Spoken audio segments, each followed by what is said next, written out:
We begin a new series this morning at Grace Community Bible Church.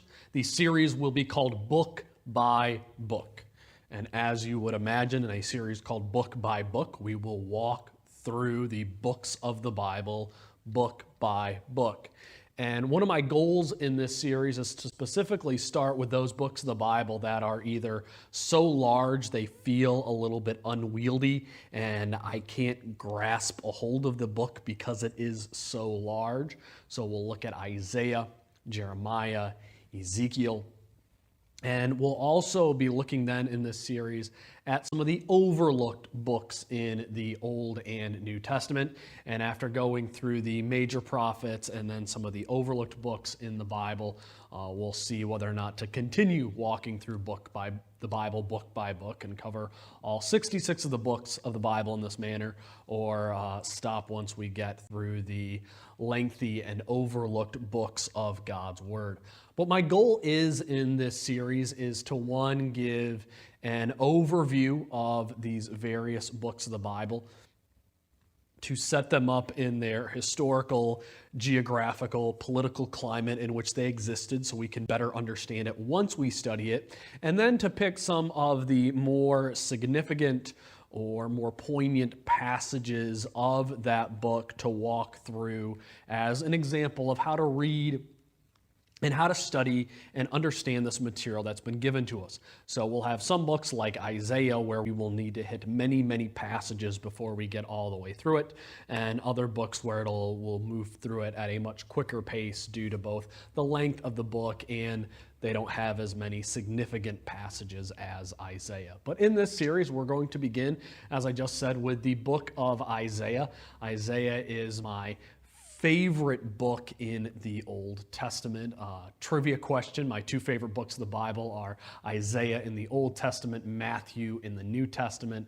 I love these two books, and Isaiah especially has so much rich material.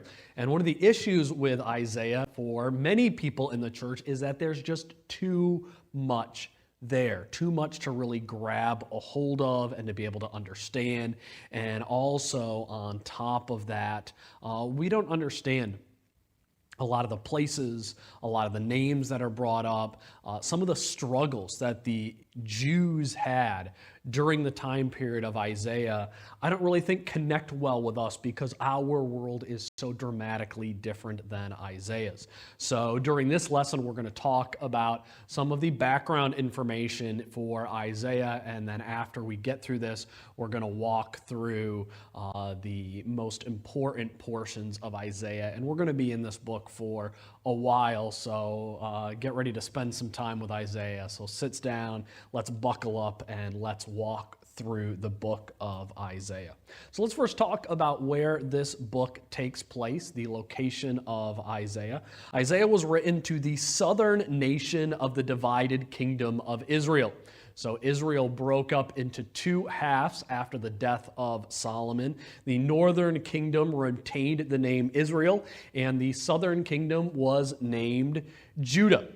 Judah is located in one of the most important parts of the world, giving it a very precarious location. Judah is surrounded by enemies, and due to that fact, Judah is forced to trust in the supernatural power of Yahweh, their God, simply to survive. Judah cannot survive on its own due to its small size, small population, and number of opponents that are around them in every direction. As a way to illustrate how vulnerable Judah was, let's talk about the size of the nation.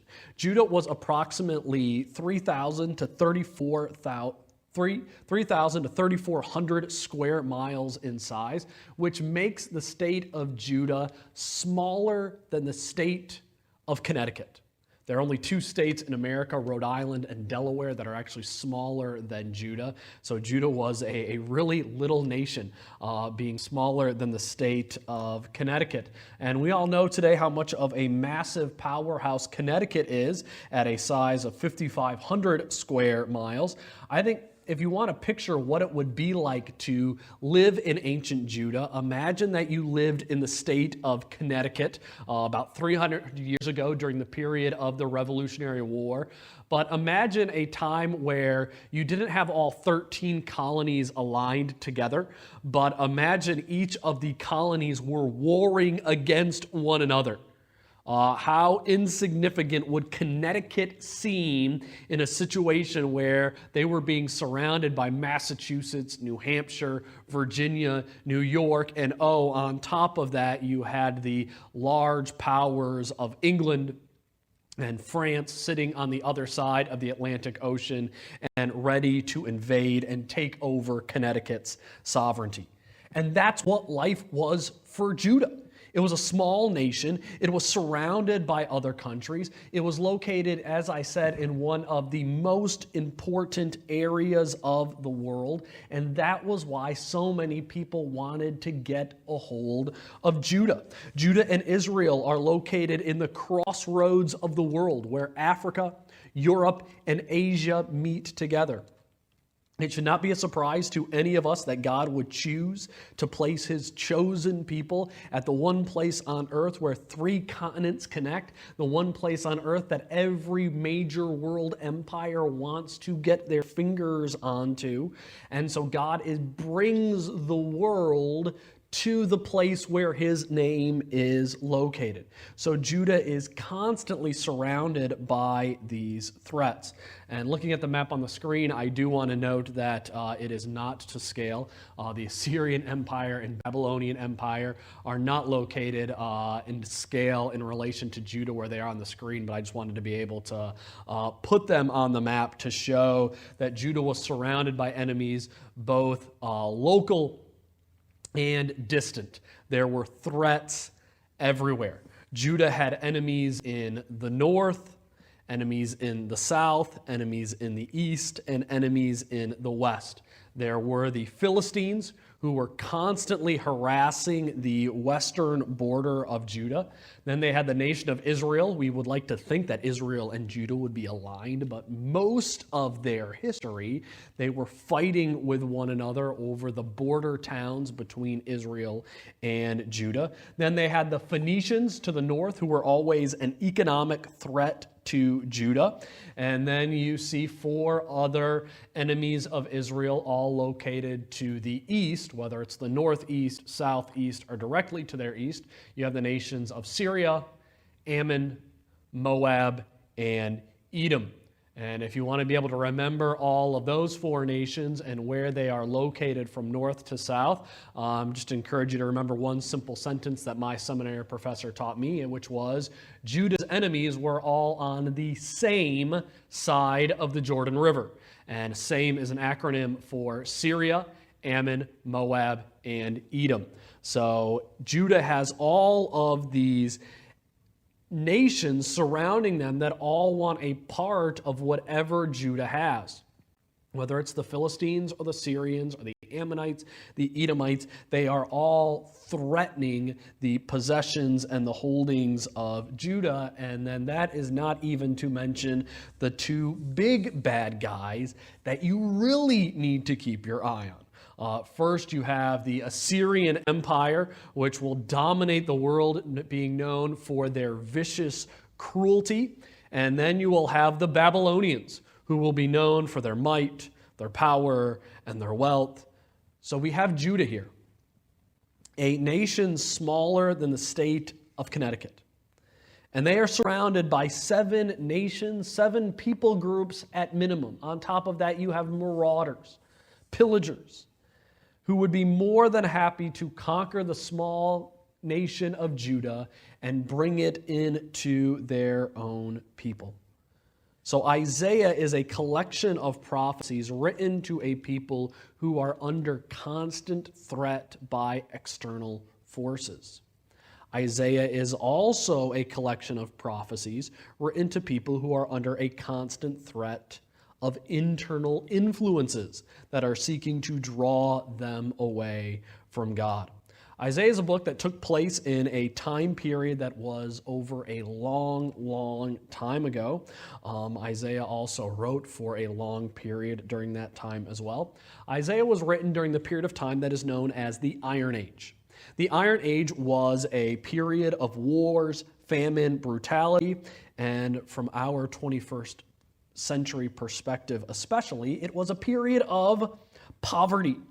It was a time when growing food was still so difficult that you would normally supplement your nation's food supply by going out to war and stealing the food supplies of others. This is one of the reasons that during this divided kingdom, if you read in the books of 1st and 2nd Kings and 1st and 2nd Chronicles, you read a lot about tributes being made to the nation of Israel and Judah, or tributes going from Israel, from Judah, out to their enemies. And one of the reasons that happened was that you would go to battle, you would seek to defeat people in order to steal their food so you could feed your own people. The image that's on the screen right now is an image that is showing the violence and threat of the Assyrians against Israel. This is a huge relief that was made of the conquest of Lachish, which was a town in Israel that was destroyed by the Assyrians.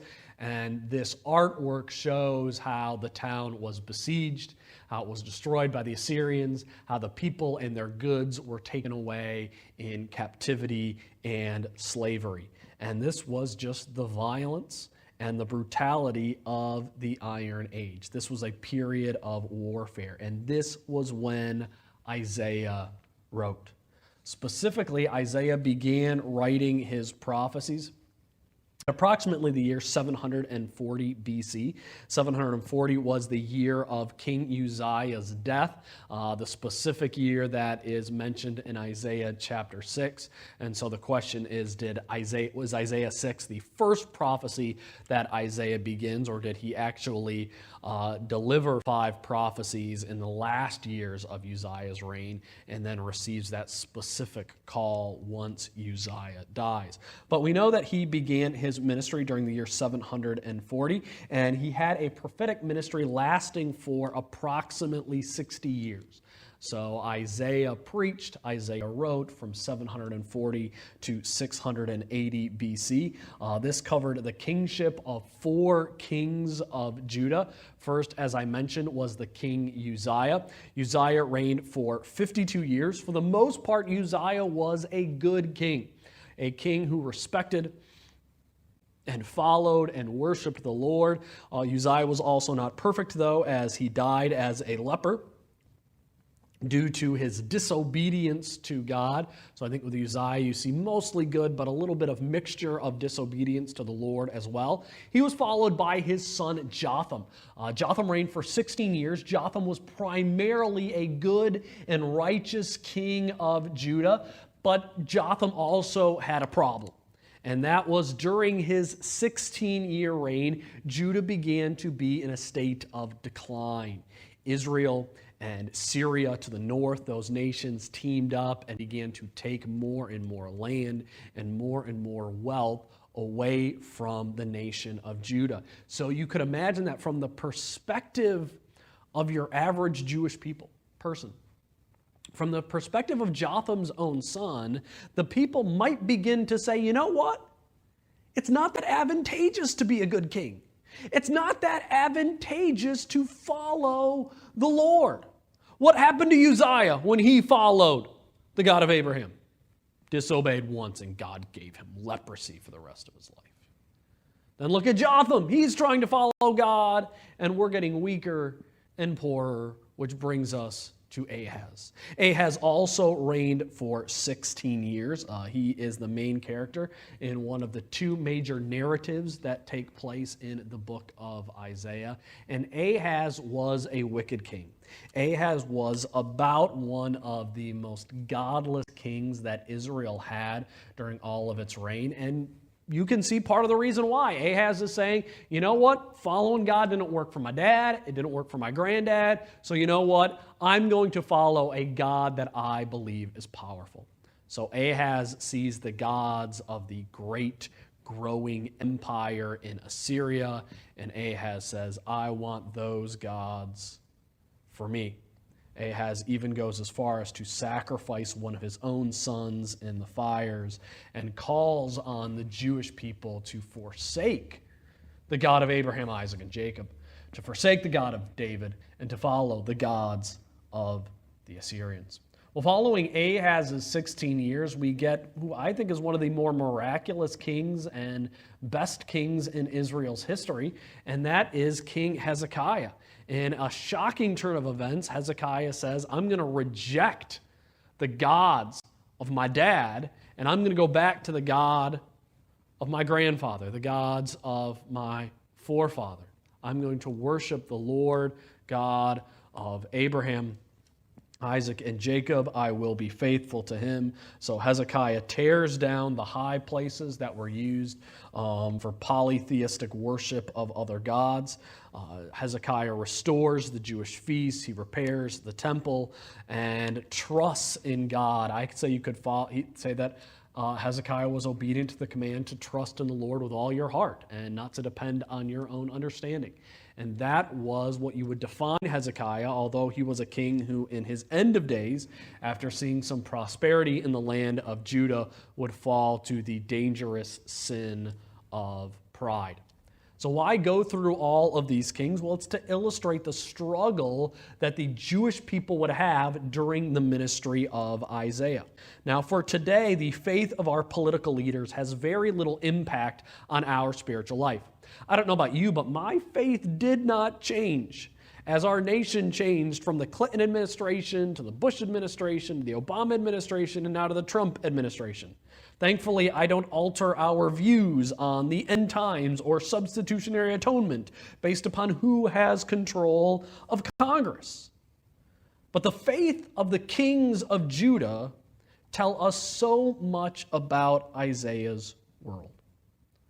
They tell us first and foremost that the ancient people of Judah would not have been consistent worshipers and followers of Yahweh. They wouldn't have been consistent by any stretch of the imagination. Many of the Jews during the time of Isaiah would have been polytheists. They would have been worshiping Yahweh alongside possibly the gods of the Philistines or the gods of the Assyrians that were brought over by Ahaz. Most of them would have simply said, I'm just going to follow whatever God the current king wants me to worship. I'm going to assume that the reigning king knows what is best, and his God will be my God. And today we can't imagine doing that. I cannot imagine President Trump making a declaration and saying, here is the God you should worship, here is the church that you should go to, here is how you should worship God, and then saying, yes, sir, Mr. President, whoever you say to worship and however you say to do it, I will follow. I can't imagine having that attitude. But we need to remember that when Isaiah wrote, it was to a world that was very different than our own.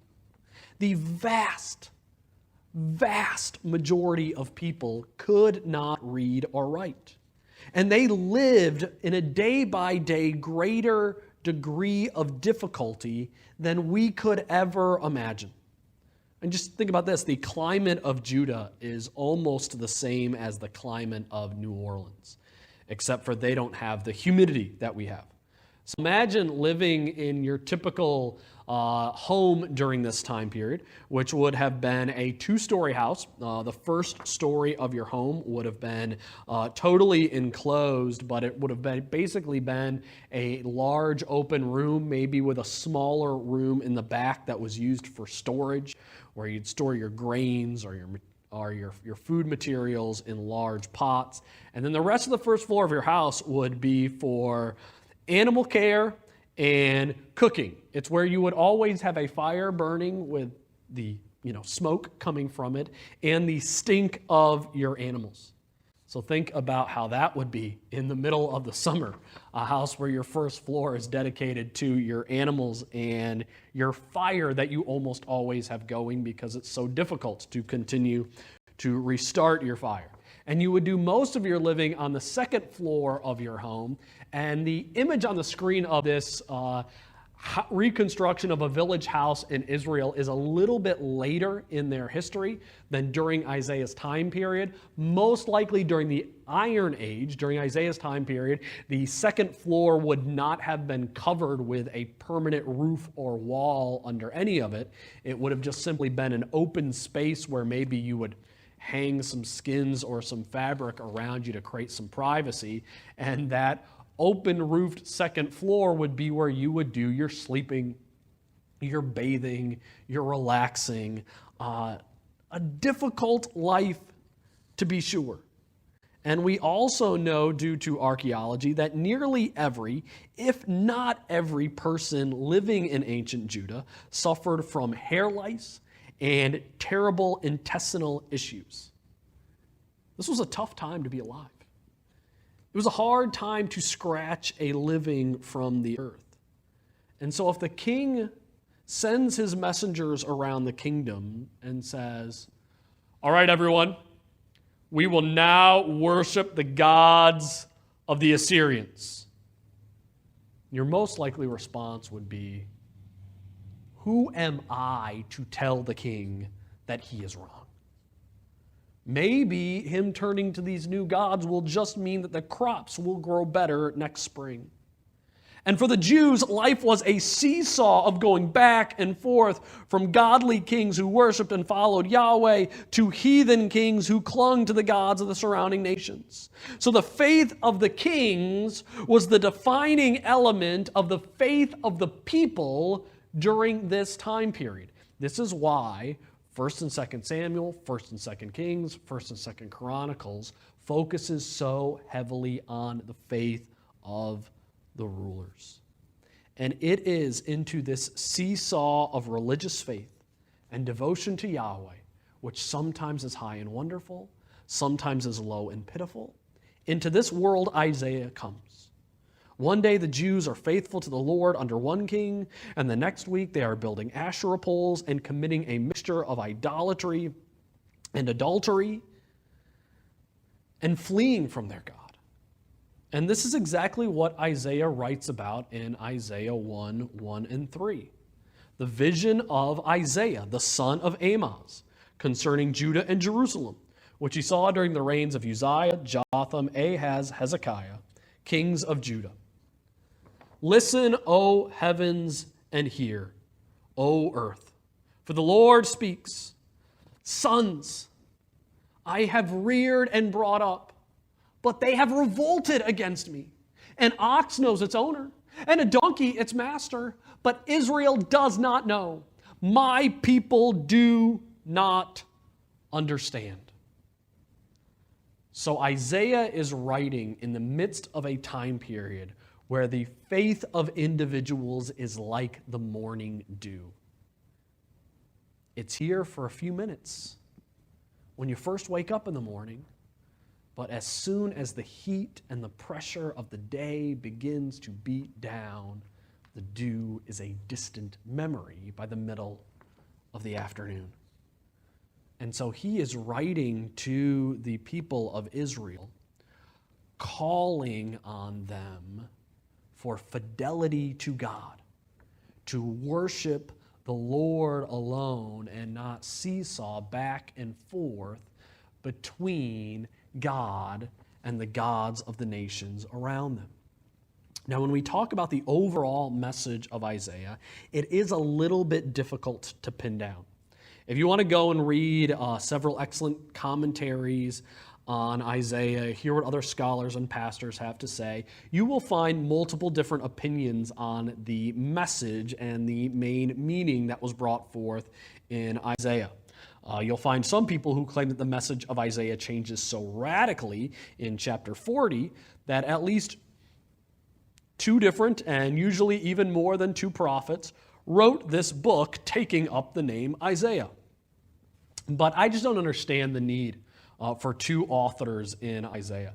Because honestly, if you took the 60 years of pastoral ministry from most any pastor who preached from the age of 25 to 85, I doubt you would find one central message throughout their ministry. You may even find that their focus in ministry changes radically at different phases in their ministry based upon the people that they're preaching to, the situation that they're dealing with in this world. And so we shouldn't be surprised when the messages at the end of Isaiah look a lot different than the messages at the beginning of Isaiah, because we're talking about a 40, 50, 60-year time period between the beginning of Isaiah and the end of Isaiah. Radically different kings who are ruling throughout Isaiah's life. So you're going to see a lot more messages of judgment during the rule of Ahaz than you will see during the rule of Hezekiah. That's what you would expect, and that's what we find in the book. Both messages of judgment and of comfort. So from my perspective, having read through Isaiah the number of times that I have, I believe there are three primary messages thread throughout this book from beginning to end. The first and most fundamental message is Yahweh's people, the Lord's people, must trust in Him alone for salvation. We need to trust in Yahweh's results. We need to trust in Him as the hope for His people. When we trust in the world around us, when Judah trusts in their neighbors and in their gods for deliverance, there will be nothing but deserts of suffering. But when we trust in the Lord alone for salvation, there will be gardens of victory. So the first message is a call for the people of Judah not to trust in the nation surrounding them, but to trust in the Lord their God alone. The second message is judgment will fall on those who do not trust in Yahweh. If you have read through the book of Isaiah several times, you will know that there are many judgment passages in this book. Sometimes it feels like there's a few too many. And it makes sense that there would be so many judgment passages because Judah has so many enemies who are in need of judgment on top of the judgment that needs to be prophesied on the nation of Judah for their own sins. So by taking the first two messages of Isaiah, we can get the simple point that Yahweh equals salvation. The gods of the world equal judgment. So you trust in Yahweh, you're saved. You trust in the gods of the world, you find judgment. And then the third message of Isaiah is a message of comfort. It is a message of comfort for all those who will rest in God's covenant. The people of Judah will always be able to find comfort in the promises and salvation of God, no matter how dark the days may be. The prophecies of the suffering servant and the new heavens and the new earth were intended to be sources of comfort during the Babylonian exile for those who were faithful to their God. So this message of comfort, I believe, is geared more toward the individual in the nation of Israel, while the message of salvation is a message for the nation as a whole. I need this entire nation to return to me. The judgment is a judgment on the nation as a whole. Do not forsake me or I will judge you. But to the individual who remains faithful, while the rest of the nation turns from God, God provides them comfort. Comfort in the fact that their Messiah will come for them one day. Comfort in the fact that no matter what happens during this time period, there is a new heavens and a new earth to look forward to in the end of days. So God may need to judge the whole nation for forsaking Him, for abandoning His name, but the remnant of the covenant can still take comfort in the Messiah and the kingdom He will one day bring. So now the structure of Isaiah. And this is one book where I think it's difficult to really nail down the structure of Isaiah because it is such a large book. And when you begin breaking it down in its various sections, you end up getting an extremely long outline for this book. So I didn't break it down as much as I really wanted to because I was hoping to make it a small enough size so you can really get a handle on how the book of Isaiah will flow once we begin to walk through the major sections. So the first section of Isaiah is the need for Isaiah's prophecies. Why do we have this book at all? Why did God need to go to the prophet Isaiah and inspire him to write 66 prophecies, a book that is so long? Well, the need for these prophecies is the sin of the people.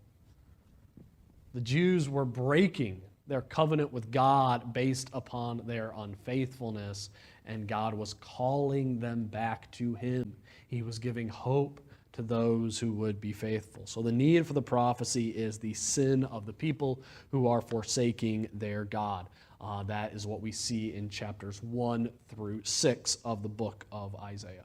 The second section is on the Syro-Ephraimite War.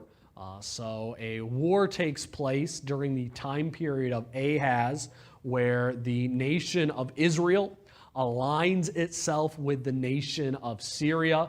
So Syro stands for Syria. Ephraimite, Ephraim's another name for the Israelites. So the Syro-Ephraimite narrative is about the nations of Syria and Israel aligning together to make war with the nation of Israel. And the question is, will Ahaz and Judah trust in God, or will they look elsewhere for their help? Well, sadly, they do not look to the Lord for help. Ahaz turns to the Assyrians.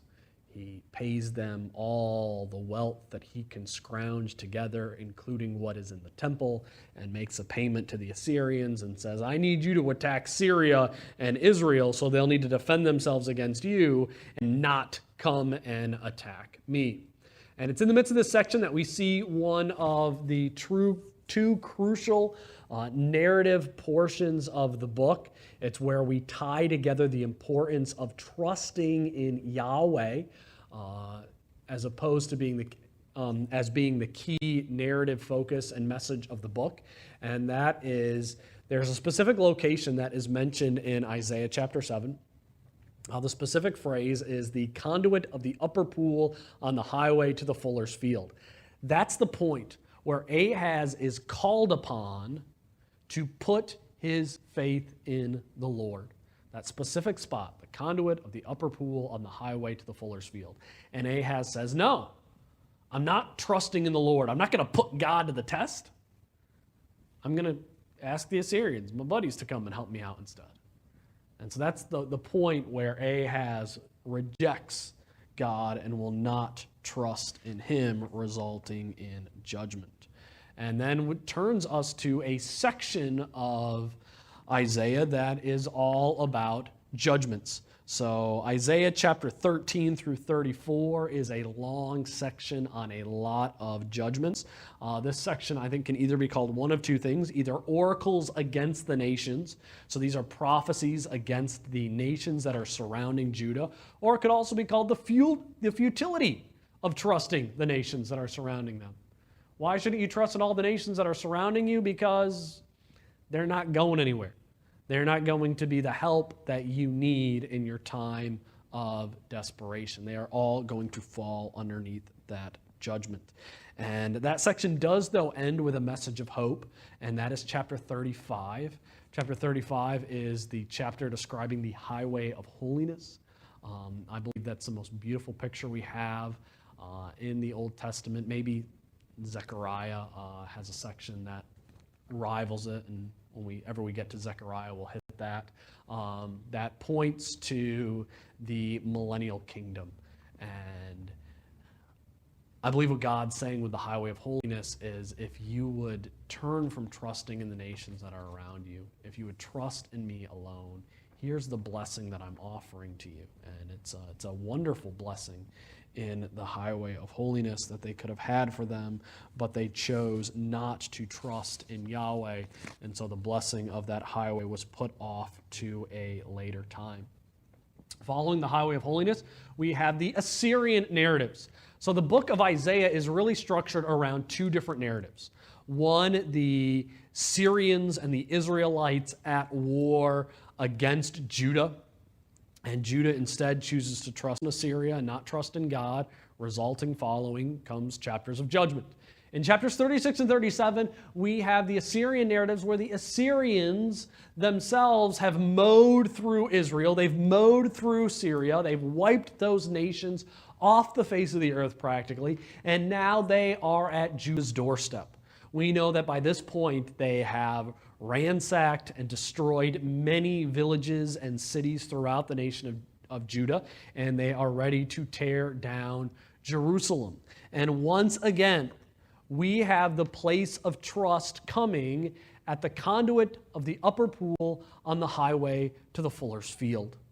And it's at that location, once again, the same one that we saw in Isaiah chapter 7, where Hezekiah is called on. Where will you put your trust when the enemies of this world are surrounding you? And Hezekiah chooses to put his trust in the Lord his God, to go before God in prayer and to find God being the one to deliver Judah from the Assyrians. And so in that section, we see the beautiful result of trusting in Yahweh. And then following that in the prophecies that go afterwards, we get the message of comfort starting in chapter 40. So those who trust in Yahweh are comforted, and those who do not, early on in chapter 7 and what will follow, those face judgment. The sixth section of the book of Isaiah is the Babylonian narrative. It's a passage where Hezekiah infamously shows off all of his treasure to the Babylonians, and God says, well, because of your pride, Hezekiah, one day the Babylonians will be my instrument of justice, of judgment upon the Jews. And so we see the danger of the pride that Hezekiah had before the Babylonians with the judgment that God promised upon them. And then our final section in chapters 40 through 66 is the section on comfort for the Babylonian exiles. And there's a reason that I kept this all as one section, even though it is 26 chapters long, and that is there's a lot of similar themes in chapters 40 and 66 that weave back and forth throughout this section, and it makes breaking it down into smaller sections a lot more difficult.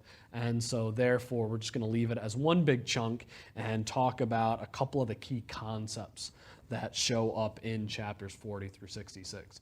The first key concept is the servant of the Lord. The servant of the Lord will show up multiple times in Isaiah 40 through 66. The servant of the Lord is seen both as the nation of Israel or the nation of Judah as a whole. The Jews were to be God's servant. And then we see the ultimate servant of the Lord, that being the Messiah, who will be the suffering servant on behalf of his people. We also have prophecies of Cyrus. Cyrus, who will be the one who will return God's people to their land at the end of the Babylonian exile, and the prophecies of Cyrus prove God's sovereignty over the nations, which is very important when you have a list of prophecies that are telling you this is why these nations are going to experience judgment. We need to know that it's really God's hand who's moving the Assyrians. It's God's hand who's moving the Babylonians to bring this judgment upon his people and upon the nations that are surrounding them. So how can you know that it is really God who is doing this?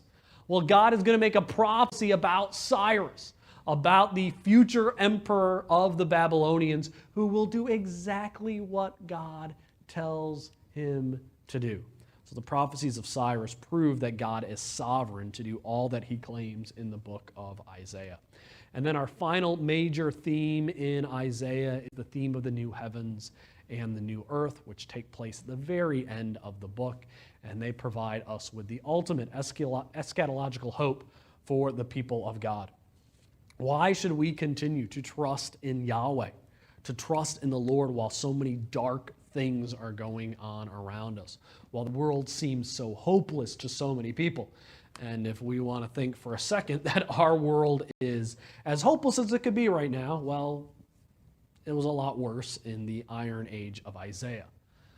The reason that we hope in God, in spite of how difficult things are today, is because we have a hope that is not rooted in this time, a hope that is not rooted in this location, but is rooted in the sovereign moving of our God. So there we have the background to the book of Isaiah. We've talked about the world in which Isaiah ministered, about the main themes of the book, as well as the kings that he was dealing with. And hopefully this will make some things make a lot more sense when we begin to walk through sections of Isaiah. And so next week in our study, we will look at the first of the many major important prophecies in Isaiah, and that will be Isaiah chapter 5, which is, I believe, the best description for the need of this whole book. So join us back next week when we begin to march through the major sections of Isaiah, looking first at Isaiah chapter 5. We begin a new series this morning at Grace Community Bible Church. The series will be called